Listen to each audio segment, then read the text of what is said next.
Business standard संपादकीय।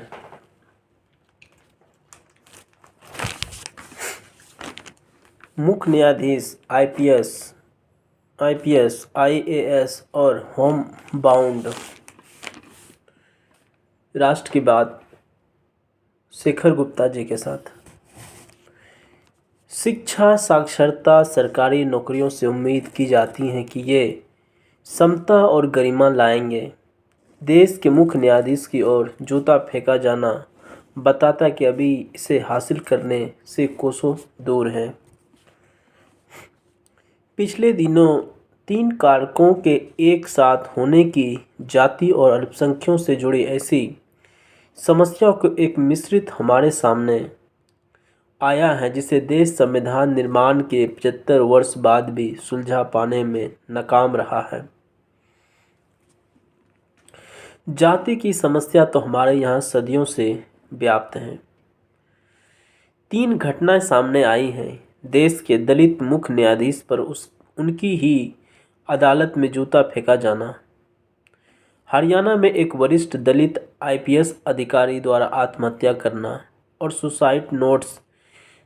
Suicide letter में वर्षों तक भेदभाव, उत्पीड़न और वर्षों की पीड़ा का जिक्र, और तीसरा बॉलीवुड के सबसे प्रमुख और प्रभावशाली दलित फिल्मकार नीरज मेवान की फिल्म होम बाउंड की कामयाबी। ये फिल्म प्रतिद्वंदी सैयारा, पठान, जवान, एनिमल, बाहुबली या कांतारा की तुलना में बड़ी हिट नहीं है। इस फिल्म को लेकर पीआर, इंटरव्यू, प्रायोजित समीक्षाएं, सोशल मीडिया इन्फ्लुएंसर का इस्तेमाल नहीं नजर आया। इससे बड़ी सितारे भी नहीं थे, ऐसे मनोरंजक भी नहीं कहा जा सकता। यह फिल्म 100 करोड़ रुपये की ओपनिंग को ध्यान में रखकर ही नहीं तैयार की गई थी।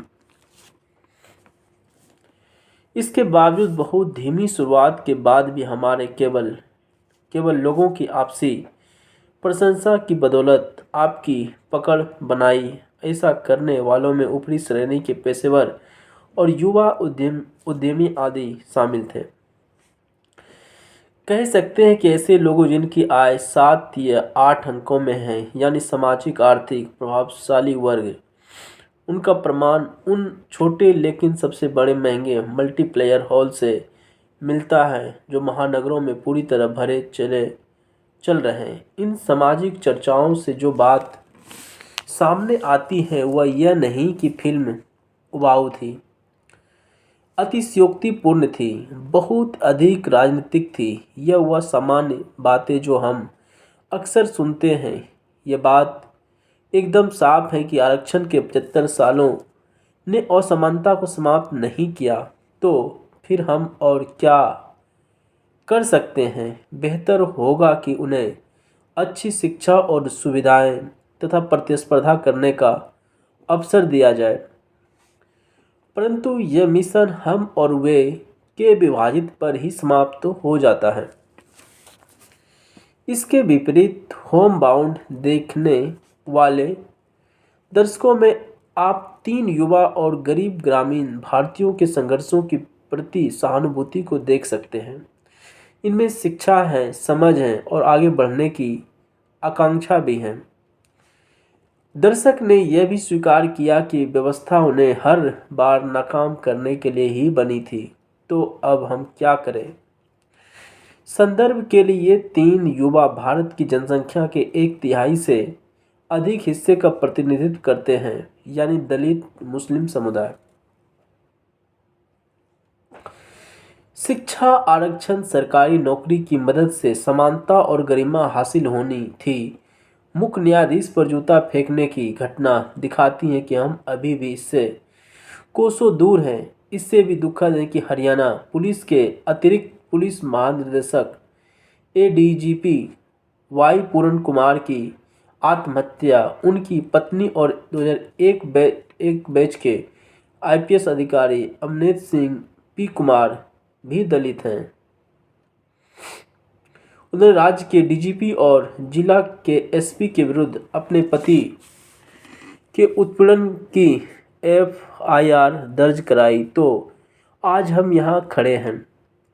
अगर एक मुख्य न्यायाधीश और एक आईपीएस और एक आईएएस अधिकारी की गरिमा सुरक्षित नहीं, उन्हें समानता की हासिल नहीं, तो यह दिखाता है कि हमारी व्यवस्था में अन्याय और पूर्वाग्रह बहुत गहरे तक घर कर चुके हैं और 75 साल का आरक्षण भी इसे दूर नहीं कर सका है। होम बाउंड के 3 युवा मित्र चंदन कुमार वाल्मीकि, मोहम्मद सोहेब अली और एक सुधा भारती, एक और दलित, जिनकी भूमिका क्रम से विशाल जेठवा, ईशान ठक्कर और जॉवनी कपूर ने निभाई है। वे पुलिस कांस्टेबल बनने की तैयारी करते हैं और इसे देखते हुए मुझे 1985 में बाबू जगजीवन राम से हुई एक बातचीत याद आई। मंडल आयोग की रिपोर्ट की चर्चा का विषय बन गई थी और मैं इंडिया टुडे के लिए उच्च वर्ग की जातियों के पहले आंदोलन को कवर कर रहा था। जगजीवन राम उस समय सत्ता से बाहर थे और उनके पास समय था उन्हें आरक्षण को सटीक ढंग से समझाया। उन्होंने एक पुराने दोस्त की बात की जो अनुसूचित जाति उस समय कोई दलित नहीं कहता था से आता था। उनका मित्र आगरा का जूतों की कारोबारी था और बड़े पैमाने पर निर्यात करता था। उसका एक बेहतरीन घर था, एक विदेशी कार और लाखों रुपए की जमा पूंजी उसके पास थी। इसके बावजूद वह बाबूजी से याचना कर रहा था कि उसके बेटे को उत्तर प्रदेश पुलिस में सहायक पुलिस निरीक्षक एएसआई के रूप में नौकरी दी जाए। बाबूजी ने इससे पूछा, तुम्हारे पास इतनी संपत्ति है, तुम अपने बेटे को एएसआई क्यों बनवाना चाहते हो?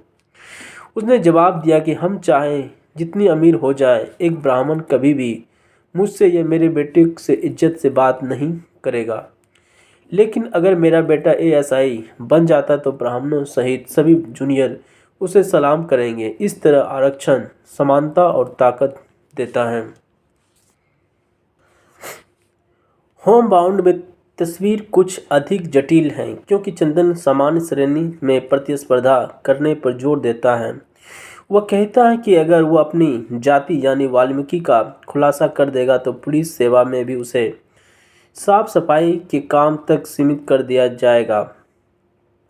सुधा स्नातक की पढ़ाई करके यूपीएससी निकालना चाहती हैं। सोहेब चतुर हैं और वह एक कंपनी में चपरासी की नौकरी करने के बावजूद वह सामान बिकवाने में टाई वाले मैनेजरों तक को पीछे छोड़ देता है। उसका बॉस उसके काम से चकित है और कुछ भी बेच देने की उसकी काबिलियत के चलते उसे बेचू कहकर बुलाता है। वह भी एक टाई वाला मैनेजर बनने की ओर अग्रसर है। तभी बॉस के घर में एक पार्टी में नशे में धुत कुछ लोग क्रिकेट मैच देखते समय उसे अपमानित करते हैं। वह भी जीत की खुशी मना रहा होता है, लेकिन उससे कहा जाता है कि उसका दिल टूट गया होगा क्योंकि भारत ने पाकिस्तान को हरा दिया है। टूट गया होगा। दलित और मुस्लिम दोनों को उसके पूर्वजों के अतीत के नीचे अलग अलग ढंग से कुचला जाता है। दलित को इसलिए क्योंकि उन्होंने पीढ़ीगत अन्याय को झेलना पड़ता, जिसके लिए उसके दमनकारियों को खुद से परिवर्तन लाने की आवश्यकता है।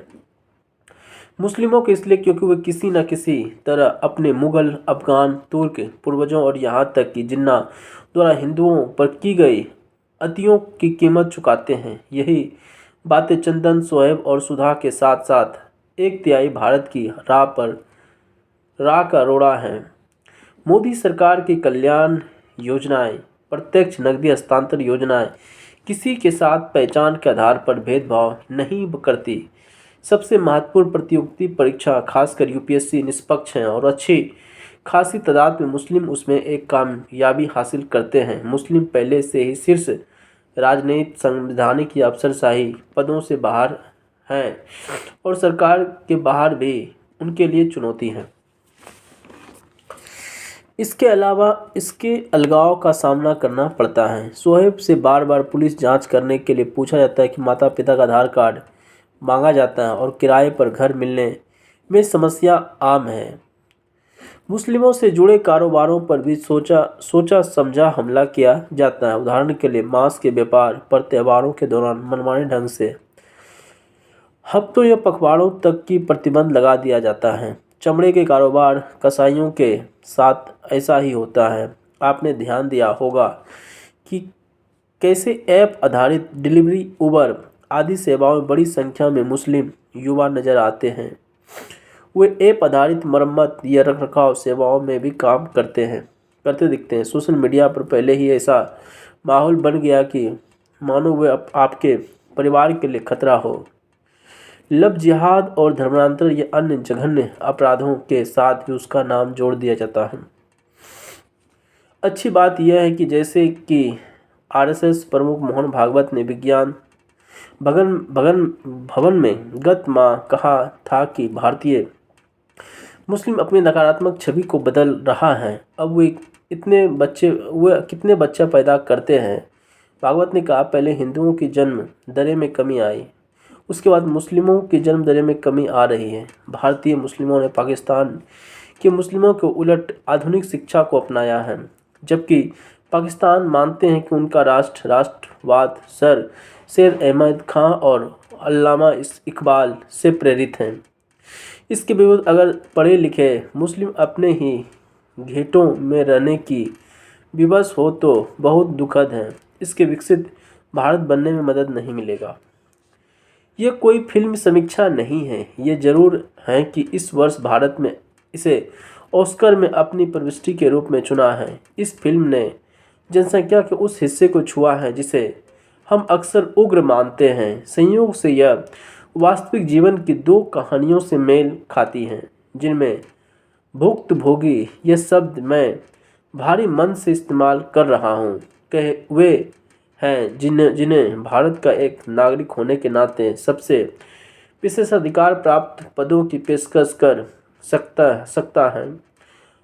मैं आपको भारत के पहले दलित मुख्य न्यायाधीश के.जी. बालकृष्णन की नियुक्ति के दिन किए गए उनके अपमान की याद दिलाना चाहूँगा। इस प्रवृत्ति को हम अनदेखी नहीं कर सकते, खासकर तब जब यह हर 3 में से 1 भारतीय को प्रभावित करता है।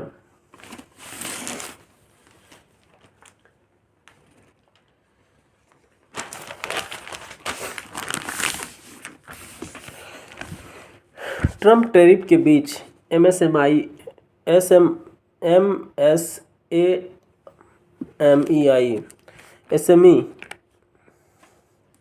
क्षेत्र में बदलने का शानदार मौका। हाल में भारत के प्रमुख निर्यात क्षेत्रों विशेष रूप से कपड़ा, समुद्री खाद्य और रत्न व आभूषण का निशाना बनाने वाले 50% ट्रम्प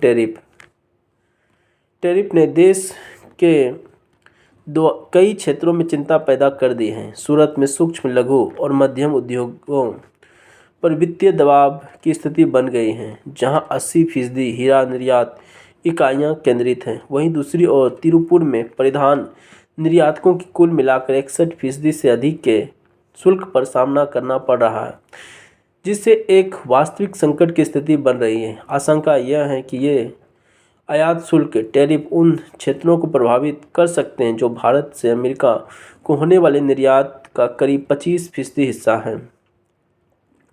यह टैरिफ उन कंपनियों के लिए खतरा है जिनकी मार्जिन और कीमतें तय करने की ताकत सीमित है।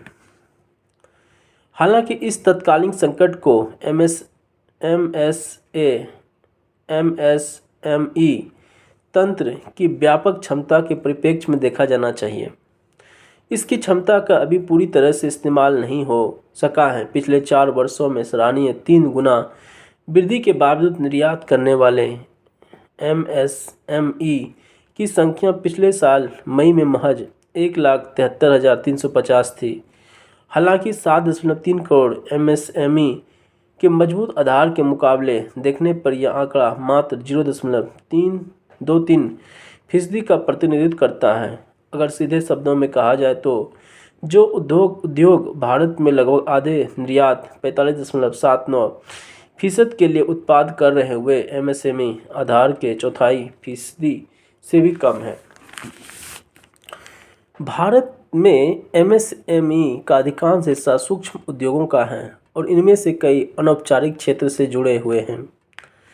इनके कारोबार का दायरा भी बड़ा नहीं है और ना ही जरूरी तकनीक इसके पास है। इसके अलावा उनकी संरचना भी ऐसी नहीं कि वे अहम क्षेत्रों में वैश्विक वैल्यू श्रृंखला जीवीसी की मांग को पूरा कर सके, जिनमें जटिल अंतर्राष्ट्रीय प्रमाणन का पालन करना शामिल है। इसके अलावा आधुनिक इन्वेंट्री प्रबंधन मॉडल जैसे कि जस्ट इन टाइम और लीन मैन्युफैक्चरिंग को लागू करने की क्षमता भी होनी चाहिए। इसके लिए डिजिटल तकनीक और भरोसेमंद लॉजिस्टिक की ज़रूरत होती है।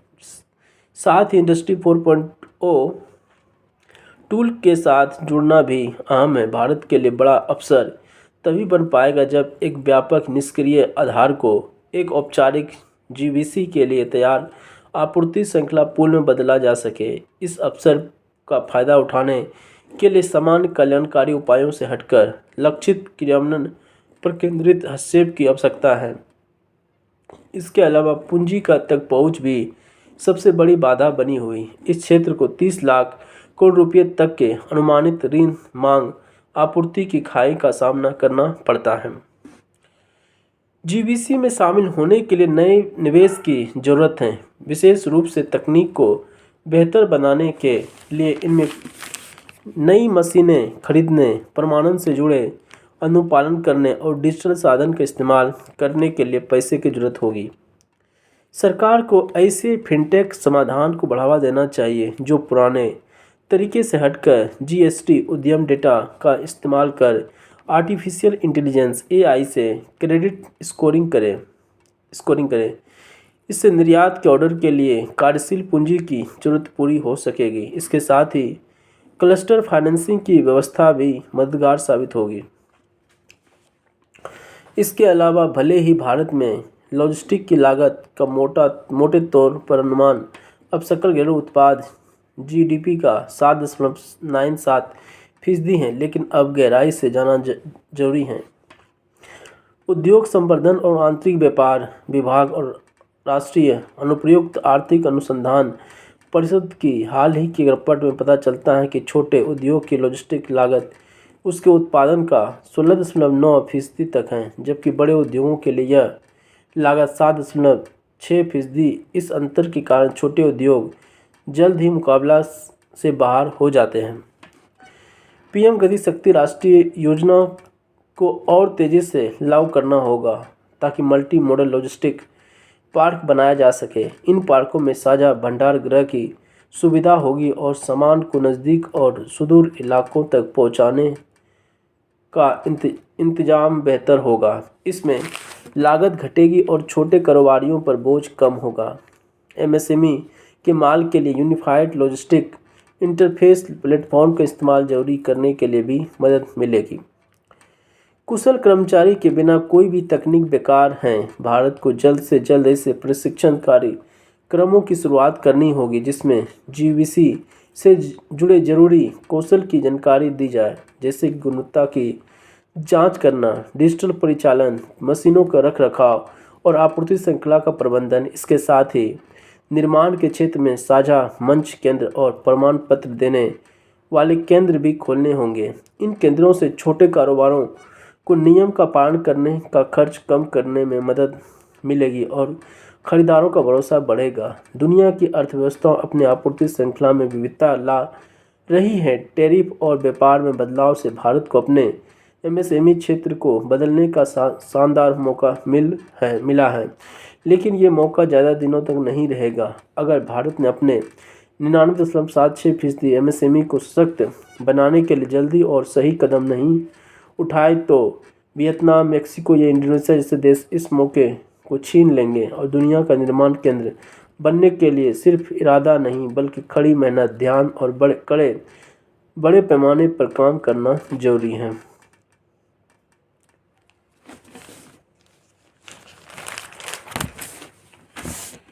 साझेदारी का निर्माण।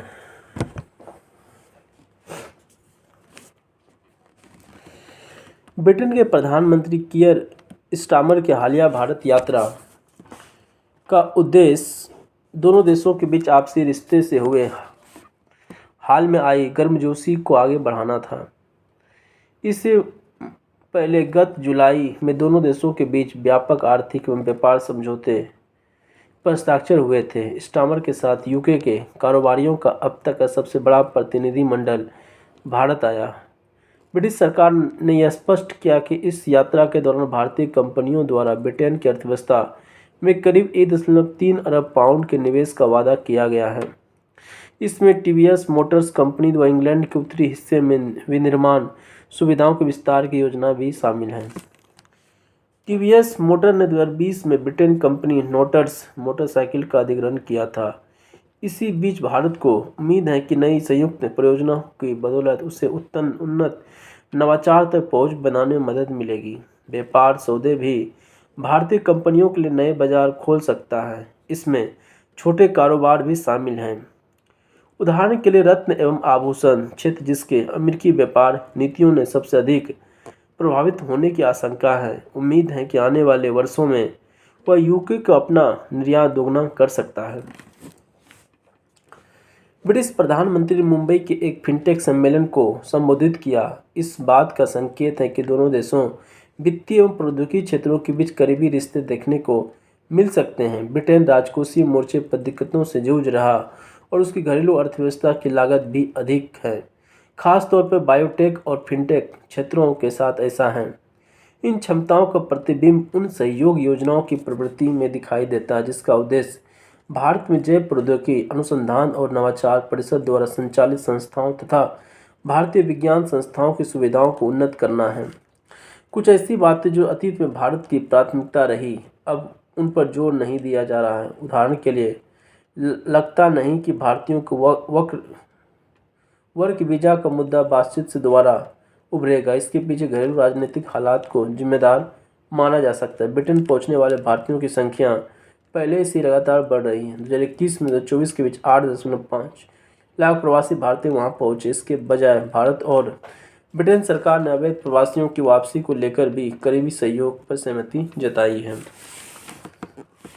हालांकि सीआईटीए के उचित क्रियान्वयन को अंजाम देने के लिए अभी भी काफ़ी कुछ करना बाकी है ताकि भारत की सूक्ष्म लघु और मंझोली कंपनियों सहित सभी कंपनी इसमें लाभान्वित हो सके। पेशेवरों के लिए परस्पर समान मान्यता वाले समझौतों को अंतिम रूप देना जरूरी है। यह आसान नहीं होगा क्योंकि इसमें दोनों देशों की अर्थव्यवस्था सेवा आधारित है।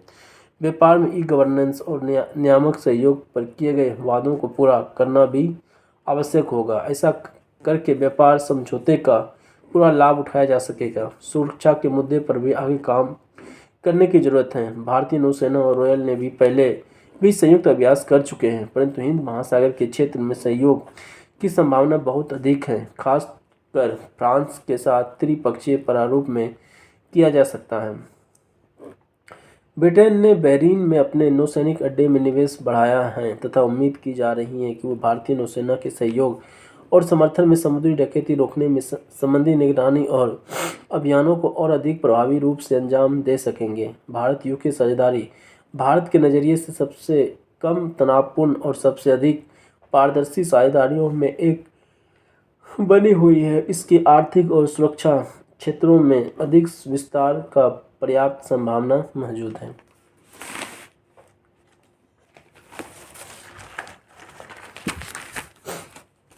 त्योहारी के समय मिलावटी चीज़ों से सावधान। पर्व त्यौहार के समय जैसे कुछ लोग जो अधिक मुनाफा कमाने के लिए खाने पीने की चीज़ों में मिलावट करके दूसरों को जान को जोखिम में डाल देते हैं। खाने पीने की मिलावटी चीज़ों जहर समान होता है। स्वस्थ भारत के लिए खान पान की चीज़ों में मिलावट रोकना बहुत जरूरी है। खाद्य पदार्थों में मिलावट इस कारण नहीं रुक गए क्योंकि अव्वल तो यह है कि सरकार द्वारा बनाए गए उपभोक्ता संरक्षण कानून के प्रति जागरूक नहीं। दूसरा, सरकार और प्रशासन मिलावट रोकने के लिए काफ़ी गंभीर नहीं है।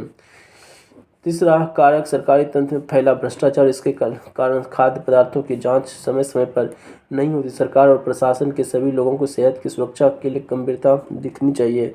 बाजार में बिकने वाली चीज़ों की समय समय पर जांच होनी चाहिए। सरकार लोगों को मिलावटी चीज़ें, घटिया गुणवत्ता और चीज़ों से बचने के लिए जागरूकता अभियान चलाने और हेल्पलाइन नंबर भी समय से पर जारी करनी चाहिए। लेकिन जब लोग किसी वस्तु या खाने पीने की चीज़ों की गुणवत्ता पर ध्यान नहीं देगा और किसी गड़बड़ी की शिकायतें उपभोक्ता न्यायालय में नहीं करेंगे, तब तक जागरूक अभियान कामयाब नहीं हो सकता। राज्य स्तर पर वित्तीय अनुशासन की आवश्यकता। लेख अर्थव्यवस्था में केवल लचीलापन ही काफ़ी नहीं, बहुत सार्थक संवाद करता है। देश की अर्थव्यवस्था में लचीलापन ही वैश्विक परिस्थितियों और कोरोना महामारी के दौरान सतत आर्थिक वृद्धि दर को 7% के आसपास स्थापित करने में सफल हुआ। विश्व भर में विभिन्न अर्थव्यवस्थाओं और राजनयिक संरचना में भारी अंतर हैं, उनकी आवश्यकताओं और भौगोलिक परिस्थितियों में भी बहुत अंतर है। इसलिए भारत का वैश्विक व्यापार सभी देशों के लिए अनुकूलता से सामंजस्य स्थापित करता है। इसकी प्रमुख कारण है कि विश्व के कोने कोने में भारतीय एक प्रभावशाली समुदाय है जो देश के उद्योग व्यापार भी साझेदार है। इसके साथ ही टेक्नोलॉजी भी प्रमुखता से भारत के वैश्विक व्यापार को तेज़ी से आगे बढ़ा रहा है। वही वित्तीय प्रबंधन और समाधान जुटाने में राज्य सरकारों से अनुशासन आवश्यक। राज्य सरकारें जीएसटी में अन्य संरचना केंद्र में अनुदानों पर निर्भर हैं और राज्य के स्तर पर अतिरिक्त संसाधन जुटाने में कोई सार्थक प्रयास नहीं है। जहाँ तक इतनी विशाल सांस्कृतिक धरोहर के बावजूद हाल में अयोध्या के अतिरिक्त नए पर्यटन केंद्र सृजित नहीं हुआ। गुजरात के अलावा कोई नई उद्योग क्षेत्र और सोशल इकोनॉमिक जोन स्थापित करने के प्रयास भी नहीं दिखाई देता। पूंजीगत खर्च में भी राज्य सरकार के स्तर पर अनुशासन और निगरानी की आवश्यकता है। राज्य सरकार भी आर्थिक समृद्धि अपने विकास दर को देश की आर्थिक वृद्धि के समांतर बढ़ाए।